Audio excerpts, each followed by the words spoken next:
Can I remind members about the protocols regarding the use of electronic devices? Please switch off mobile devices switch all mobile devices to airplane mode, or switch off and activate Wi-Fi connection. Please also use your tablet devices discreetly and in a way which does not interfere with proceedings, and be aware of the cameras when using the tablet device. And I would like to remind everyone again about the sensitivity of the microphones.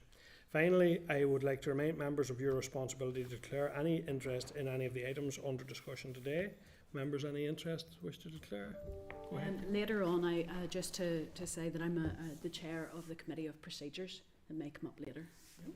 Thank you. Sean, did you want to declare? No. Okay, members content, thank you. Moving on then to our agenda item 1. Members, we have full attendance this morning, Clerk, yeah? Can I just double check? We would have Morris on Zoom. I'm just not sure who we have on Zoom, given the name. It says Morris at the broadcasting's end. It may just be a wrong addition our end. It's just Bradley in the top left. So. Yeah. We're good to go. I just wanted to check. Thank you. Yeah, okay. Okay, thank you, Clerk. Moving on then, members, Chairperson's business, just a couple of things I want to raise. So I've been thinking over the informal meeting that we did with the UN Special Rapporteur on Tuesday, which I thought, I have to say, was a very, very worthwhile engagement. Great discussion on a range of housing issues and pressures, and great to get that perspective from the Special Rapporteur, even on a global level. But would members be content to be right to Mr Rajagopal, seeking his views on effective reforms or interventions which this committee could refer, and based on what he has seen and heard on his visit here, and hearing directly from people experiencing housing distress, I think that will be useful. Members agree? Agreed. Yeah, thank you, members. And I would like to thank actually Housing Rights and the clerk for putting that all together and making that possible. So, members, I'd also like to put on record our thanks to First Steps Women's Centre for hosting our meeting last week. It was, I thought, a very informative, at times emotional indeed, briefing session. And it was good to get out into the community and see some of the great work that local groups are carrying out, and the difference it's making to people's lives, and indeed the passion of the people involved in the community and voluntary sector never fails to amaze me. I have to say it's really inspiring. So any comments on that, members, or members content? Content, thank you. So then we'll get to the draft minutes there at agenda item 3, and I refer you to the draft minutes from the meeting on 9th of May, and those are page 6 of the meeting pack. Are members content to agree the minutes of 9th of May as drafted? Agreed. Yeah, thank you. Members, again there, item 4, matters arising, and there are a number today. So you have been provided to page 11 with the Equality Commission's recommendations for disability law reform.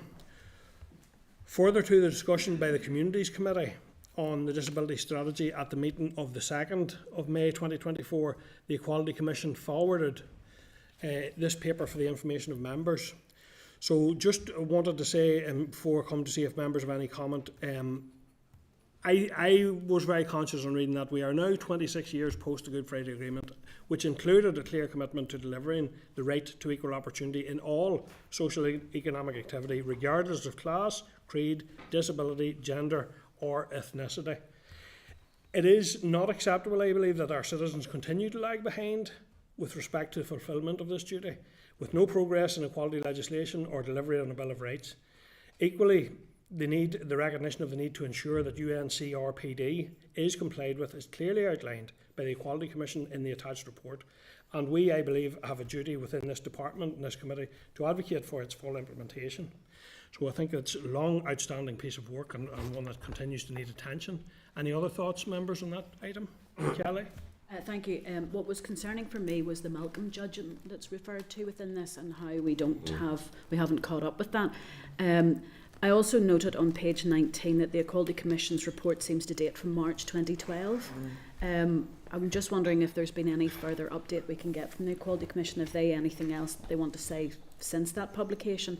But can we write to the department to ask them, given this was issued in 2012, what the department have actually done about this since then? Because we've had ups and downs certainly within the Assembly, but the department has been there the whole time. I just don't know if, I know we haven't seen the disability strategy, are they taking account of it in that, or what's happening. But the Malcolm judgment has me very concerned that in Northern Ireland people with disabilities have lesser equality than anyone else across these islands. Members content with that suggestion? And And just to follow on briefly, Chair, from what Kelly suggested, I think in line with what we've received and what we've considered, I think it might be helpful if the committee would consider inviting the Quality Commission to give a formal briefing. Members content? Okay, members, thank you. Moving on to then at page 49 there's a reply from the Minister in relation to the review of local housing allowance rates. The Minister had written to DWP on this issue, and their reply states that in autumn 2023 the Secretary of State completed his review of LHA rates for 24-25, and from April 2024 the UK Government is investing 1.2 billion increasing LHA rates to the 30th percentile of local market rents across Britain. The Secretary of State has committed to reviewing LHA every year, usually in the autumn, and considering the wider impacts in the context of the current fiscal situation. Do members have any comments or anything they wish to note in relation to that? Ciara? Just in relation to it, obviously we welcome the response, welcome the review on an annual basis. There's probably two things, and obviously a good few of us were at the Housing Rights event there on Tuesday, and obviously their opinion on the LHA rate, as we're all aware, the 30% percentile is welcome, but in reality it just doesn't go far enough.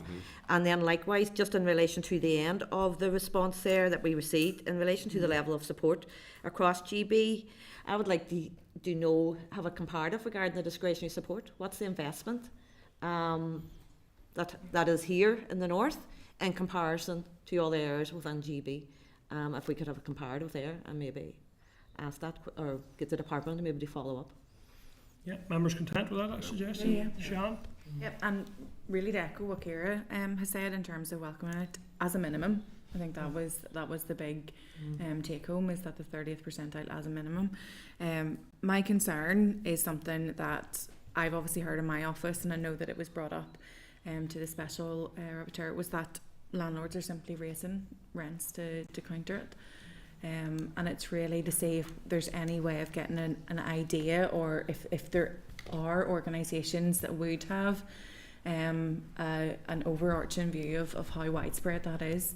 I know that that's something that has definitely been brought up to me, and it is an issue, just because, and I think it was it yourself, Ciara, was maybe saying that, or was Housing Rights actually, when they trace back to when rents were raised, it was on the back of landlords finding out that the LHA had raised.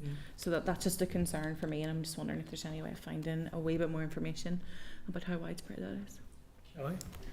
Yes, Chair, can I go back to page 51 where it talks about the discretionary housing payments, and it says the responsibility for these payments is transferred to Northern Ireland. As we know, discretionary housing payments has had criteria placed upon it by the department.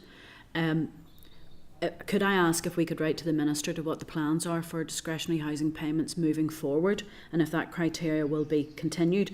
I do not want to hear from the department another excuse to say they don't know what their budget is. I want the policy, the criteria for it, if we could get that from them, because to be honest, I'm a bit fed up with them talking about hiding behind budgets.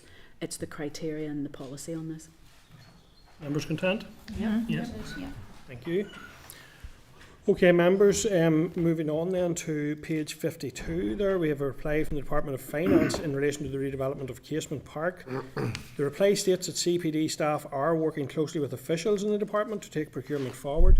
The release of the invitations to tender is subject to approval by the Department for Communities. The procurement process has been developed to identify a design and build contractor to modify the existing stadium, design and construct the works. It is standard practice to incorporate a provision within tender documents that allows the contracting authority not to proceed to award the contract, i.e. to apply a break to the tendering process. The provision is included within the tender documents for the Casement Park project. That break provision is included. Any comments, members, in relation to this? Yeah. So we've had it confirmed that there are contingency plans that can be put in place. We know that the tender documents have been with the Minister for quite some time. I think we're nearly at the point where we've run out of road, and we have seen other executive projects and commitments like Stirl going forward without even a business case, let alone a design. So I am beyond frustrated that I think have wasted a massive opportunity here, and it lies. It's beyond frustrating. So I just think that there has to be. We've now had that confirmation from the Minister of Finance that there are break clauses. So I would like to know from the Minister, not the Minister for Communities, what is he waiting for now? I think we've got the protections in place. Thank you. I'm just going to reinforce it. Obviously, I appreciate the response that they have now confirmed it is a design and build. They are liaising with CPD. There is break clauses. So there is no reason. We heard from the Minister in relation to wanted confirmation of the budget, but they can proceed. And it's crucial that we get clarity now as to when the tendering process will commence, so we can ensure that Euros does take place, because it is, and I'll just, as Jan mentioned, time's running out, and I'm gravely concerned. Thank you, Lisa. And again, I'm just of exactly the same opinion, that we've got to that stage that where, if anything, time has almost run out, and given that the impact and the effect that was even in states in the Euros now here in the north of Ireland will have on the whole community in every respect, not only in terms of the way that it sort of uplifts people in themselves, but the contribution it would make to the economy of the north of Ireland when it's desperately needed. But more importantly, that given even too that the development of Casement Park has been a flagship project, we'll say, for the executive, it's beyond me why it is that it appears to be stalled at the present time. Thank you. Yeah, just to echo what's been said in the room, I think it would be helpful if we could raise this formally with the Minister, because I just get the sense that there's a deliberate attempt to delay to ensure that this doesn't happen within the timescale that is expected. It raises huge concerns. There's been a lot of positives around Casement as well. You know, the significant contribution from the Irish government, which I don't think the Minister, to be honest, has actually properly acknowledged or shown appreciation for, which would put this in a fairly strong footing. And also, has the Minister had any further conversations with the Secretary of State about the commitment from the British government in relation to it? We need answers to these questions. There's a huge expectation and a growing concern within certainly my constituency and others right across the north in relation to this, and the Minister really needs to get on with it now. I can't reach any other conclusion, only that the delays are deliberate and the lack of certainty is also deliberate. Okay, so members content to write as a matter of urgency to the department and ask for an urgent response in relation to those questions. Should we ask the Minister to come to the committee on this, given the timescale? Let's get the response first, and then I think we can then look at something fairly fast. But I think we look at the response first, if members are content. Okay. Members, moving on then to the next item, which is contained at page 55. Page 54. So a departmental reply in relation to local government remote meeting regulations. That reply states that it will be a matter for each council to make standing orders governing remote attendance at meetings of the council, which shall specify the basis or process for considering whether, including who is to assess or decide whether council meetings should or are held remotely. As the council will make the decision on whether to hold meetings remotely, the responsibility to comply with equality legislation will lie with each council. So any comments in relation to that, Kelly? Could I ask if we could perhaps write to each of the councils to ask them what their process will be for ensuring that equality is carried out? Members content? Mm-hmm. Okay, members, thank you. Moving on then to item page 55, a reply from the department in relation to an anti-poverty strategy. This reply states that poverty is considered when formulating budgets, and DOH has a representative on the cross-departmental working group and are currently working with DFC to develop the anti-poverty strategy. Do members have any comments or they wish to note in relation to that? Kelly? It would be useful if we could have a copy of that cross-departmental working group minutes. Following RHI, they're all supposed to be taking minutes. It would be useful for this committee, I think, just to be aware of what is being discussed and decided. Yeah, members content? Content, yeah. Thank you. Members, page 56 then, a reply from DAERA in relation to anti-poverty strategy. The reply states the Minister is currently working through scenarios with his officials on how to best allocate funding to tackling rural poverty and social inclusion and his other priorities. While DAERA has not engaged directly with the Minister for Communities on the need to introduce an anti-poverty strategy, the Department does engage with the Department for Communities on an ongoing basis, including in relation to measures delivered in partnership with DFC under its Tackling Rural Poverty and Social Isolation framework.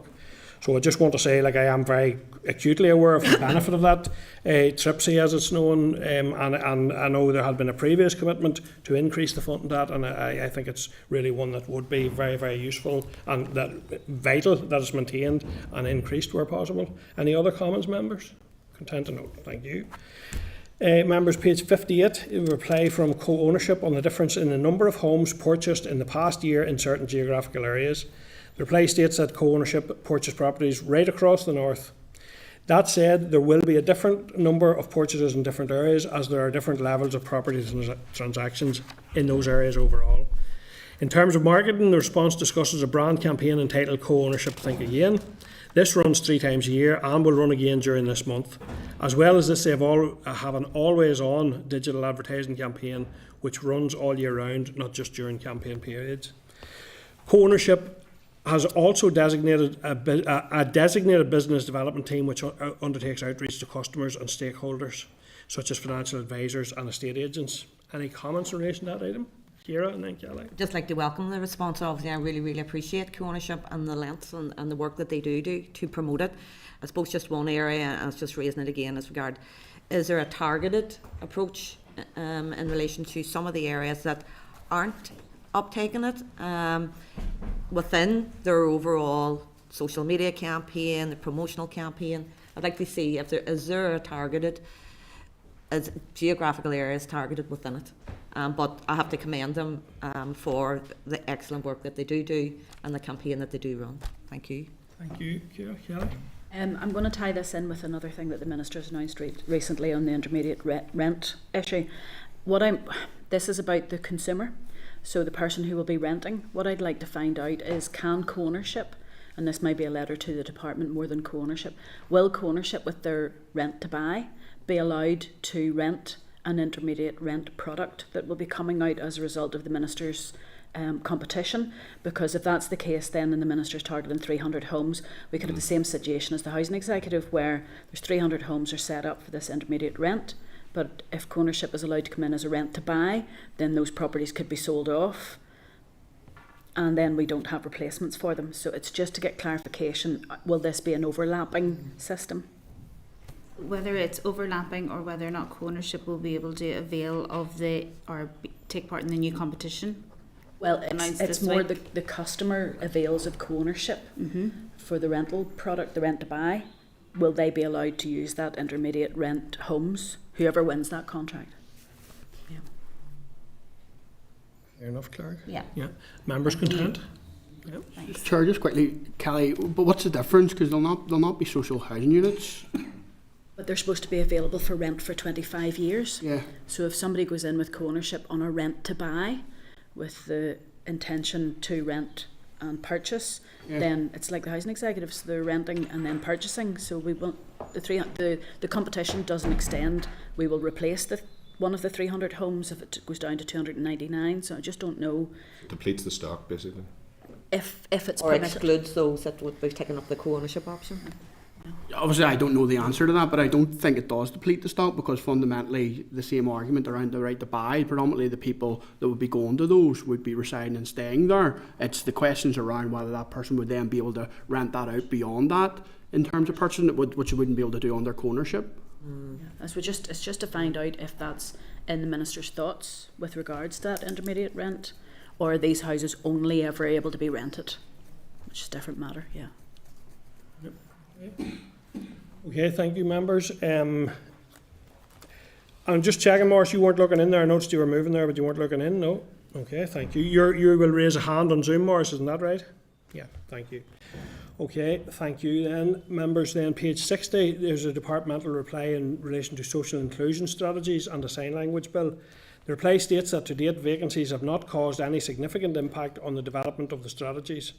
Departmental officials have been liaising with the team working on the development of the programme for government. Officials from Central Policy Division officials from Central Policy Division will attend a closed session of the Communities Committee and provide evidence in relation to the development of the social inclusion strategy. You remember we asked for that.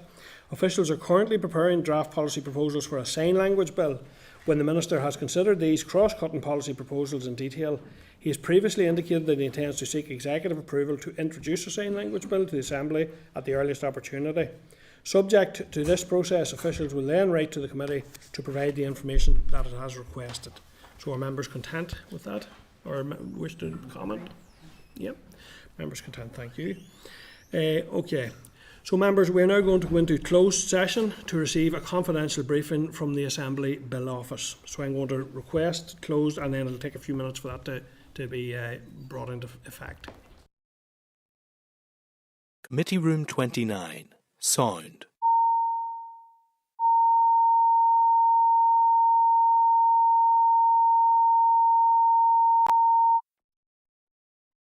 Committee Room 29. Sound.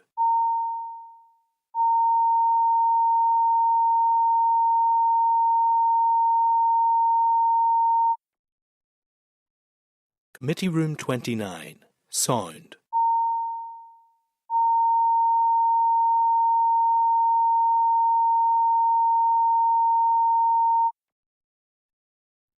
Committee Room 29.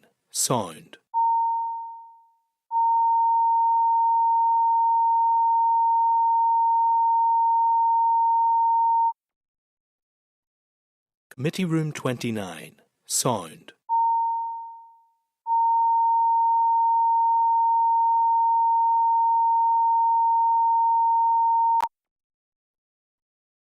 Committee Room 29. Sound.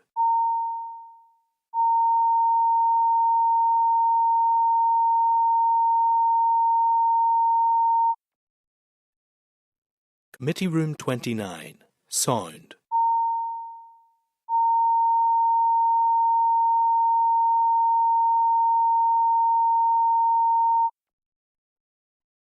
Committee Room 29. Sound.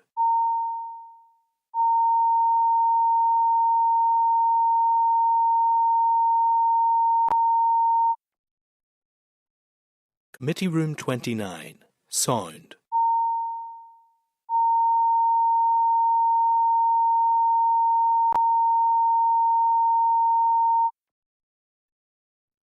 Committee Room 29.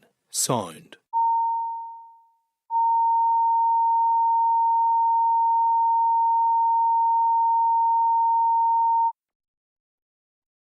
Committee Room 29. Sound.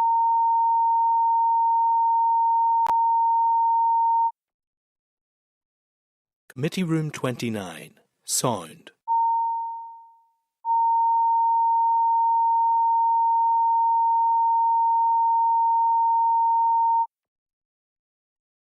Committee Room 29. Sound.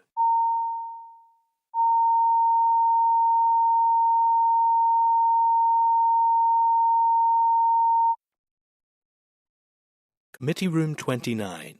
Sound.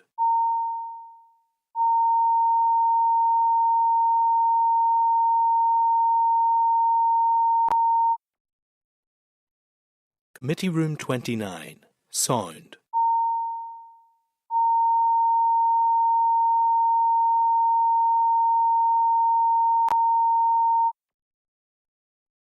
Committee Room 29. Sound.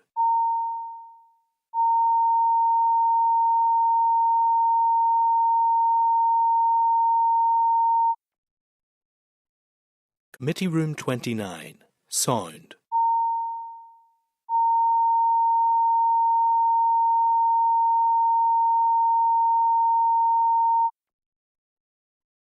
Committee Room 29. Sound.